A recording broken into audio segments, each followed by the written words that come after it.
Bank on the Voice of Indiana County, WCCS 101.1 FM, AM 1160, WCCSradio.com. And it is time now once again for our interview segment presented by Marcus & Mack, voted Best Personal Injury Law Firm in the Best of Indiana County contest. Marcus & Mack, a law firm representing injured people. One of the big events for the Indiana County Chamber of Commerce is coming up this week, and we are glad to have Indiana County Chamber of Commerce President Mark Hilliard joining us in studio once again. And remember, you can watch this on Facebook Live as well. So good morning, Mark. Good morning. I'm glad to be here. Glad to have you here because it is, as we said, it is the big week for the Chamber Business Hall of Fame. That's right. Yeah, we're really looking forward to it, too. This is one of my favorite events of the year for a lot of different reasons, and we're excited to have it this Thursday at the Indiana Country Club. We have an amazing induction class, and I know we say that every year, but we really do this time. And when I go through some of the names, and as we're getting things ready for this, they all have such meaning behind them too. What's wonderful is as you're preparing for this, you see the difference that each of these individuals make in the community, not just with the business community, but the community at large, and how much they have given back to the area and to charities. We have the Brody family, and some of the nostalgia there as we're going through old photos and looking at three different generations of Brodys who helped make that store what many people remember as being one of the premier retailers in downtown Indiana. And then, you know how premier it was? My mom and dad still have a Brody's bag somewhere. Yeah. and when you see some of those photos, and for those in attendance, you'll see some of those in the video presentation. They bring back such memories of that storefront. And then Roseanne Leubold and what she did to begin that business. Kind of after her kids were going off and doing things on their own, and then she decided she wanted to start a business, and the difference that made, and how successful she made that business become, and how it grew over the years. And then, of course, when we look at some of the living inductees, Mike Donnelly and Bob Marcus in particular, those two guys, when you hear about their accomplishments, you could probably spend 20 to 30 minutes on each of them. I can say for both of those guys, they made such a difference with me when I started at the chamber. They were on our executive committee and really were instrumental in helping to guide me in my early days and weeks and months at the chamber. So I'm very appreciative of that. But it was even many years prior to me, and all the difference that they made, and not just with the chamber, but in economic development with Indiana County, and Todd Bryce and how he turned the S&T Bank and really helped to grow that in his tenure as CEO.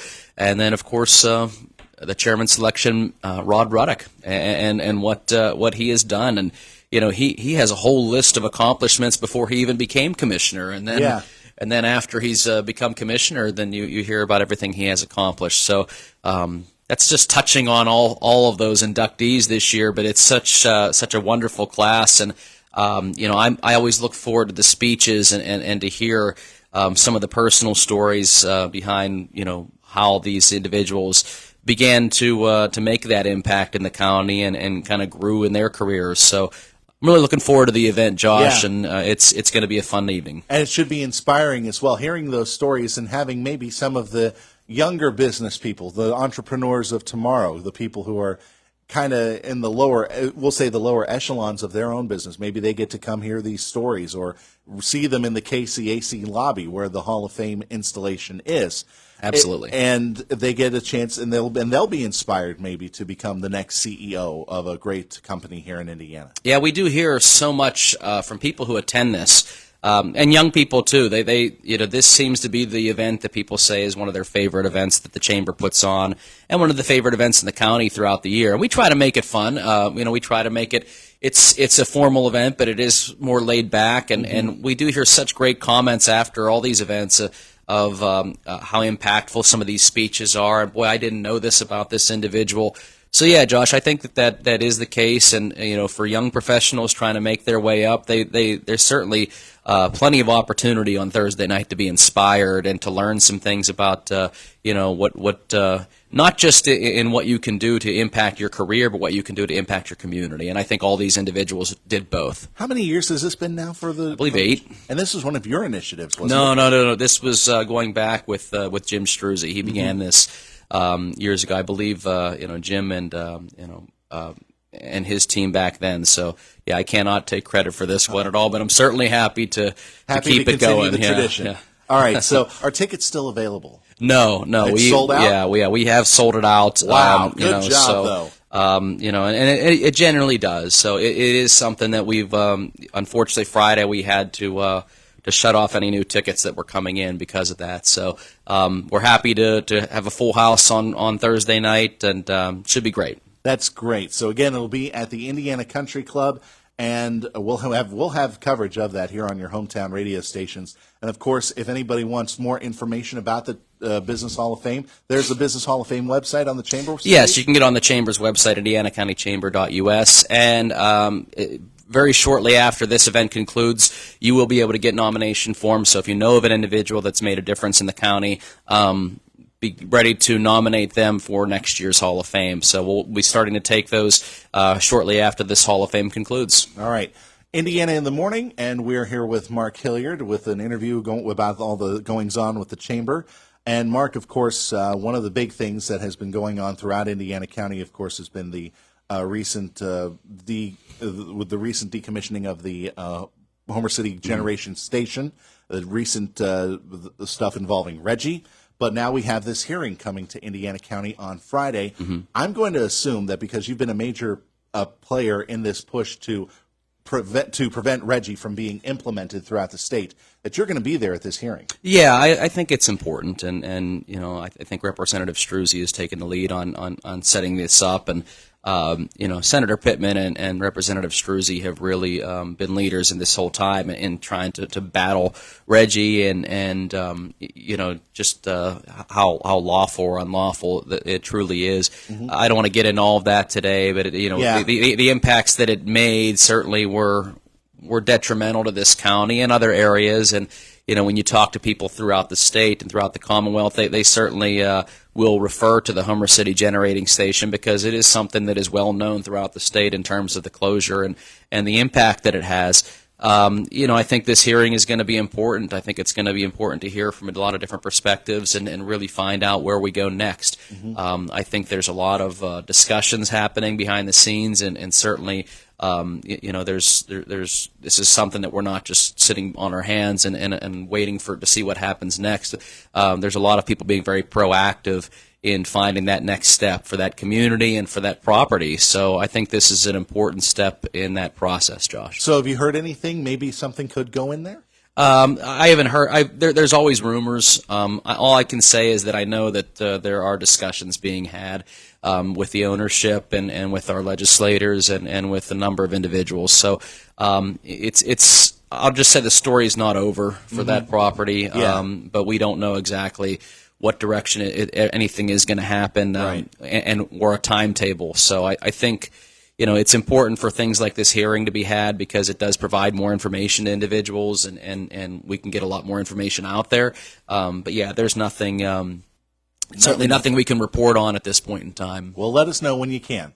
All right. I'm sure you'll probably hear about the same time that I would with a lot of these things. So, Well, that's good then. But let's talk about some more of the fun things, some more of the good, positive things coming out of the Chamber. How are things going with the Chamber mixers? Good. We actually have one coming up on July the 13th at the Indiana County Historical Society. If you've ever attended one at the Historical Society, they're a lot of fun because it's such a neat place to be able to go, period, let alone for a mixer. And it's such an interesting place. But this year, the theme is going to be a circus theme for the Historical Society's Business After Hours. So everything will be themed towards circus. There'll be circus food, circus drinks, and there'll be a circus display in terms of the Historical Society. So a lot of those things will be on display, and I'm really looking forward to that. I think it's going to be an awful lot of fun to have that kind of theme at that venue. So that should be good on July the 13th. All right, and other events coming down the pipeline? We do have it the last Tuesday of this month. We have a coffee talk. So that's something that we do monthly. It's the last Tuesday of the month, and that's 8 o'clock in the morning at the Chamber offices where we bring in coffee and breakfast, and we invite people to come over there and to network and to be able to meet each other and talk a little bit about what's going on with their business in the community. So, we are looking forward to that, and we get a little bit of a breather too, Josh. It's been a crazy couple of months with all the events that we had over the past 2 months. So after Thursday, we get a little bit of a breather, but then we'll start gearing up for late summer, early fall. We have eggs and issues and the annual meeting and a lot more coming up. So, and if people want to keep up to date, check with the Indiana County Chamber Facebook page. Absolutely. And the Indiana County Chamber website, as you mentioned. And just keep in contact. Yeah, get on our email list. You can do that by following us on Facebook and checking out our website, and we'll try to get you on that email list too, because we send weekly emails with all of our events and a lot of other community events as well. So a lot going on with downtown Indiana too, and our partnership with them. So we got a busy year ahead. I think it's going to be a really good year for Indiana County. So looking forward to some of the things that we have coming up in the next few months. I think so too. Mark Hilliard, thank you very much for joining us again, and come back anytime. Well, be happy to. Just right down the street. So you got it. Mark Hilliard, president of the Indiana County Chamber of Commerce, joining us this morning on Indiana in the Morning, presented by First Commonwealth Bank. Our interview presented by Marcus & Mack, voted best personal injury law firm in the Best of Indiana County contest. Marcus & Mack, a law firm representing injured people. It's approaching 8:58 here at Indiana in the Morning, and in our next hour, Josh Krug from the Office of Planning and Development will join us. We'll be talking about the Subdivision and Land Development Ordinance outreach meetings that are going to be held later this month. And we may also talk with him about that new poster, that new map at the Hoodlebuck Trail. That's coming up next hour. Hi, I'm Brett Michaels for the American Diabetes Association.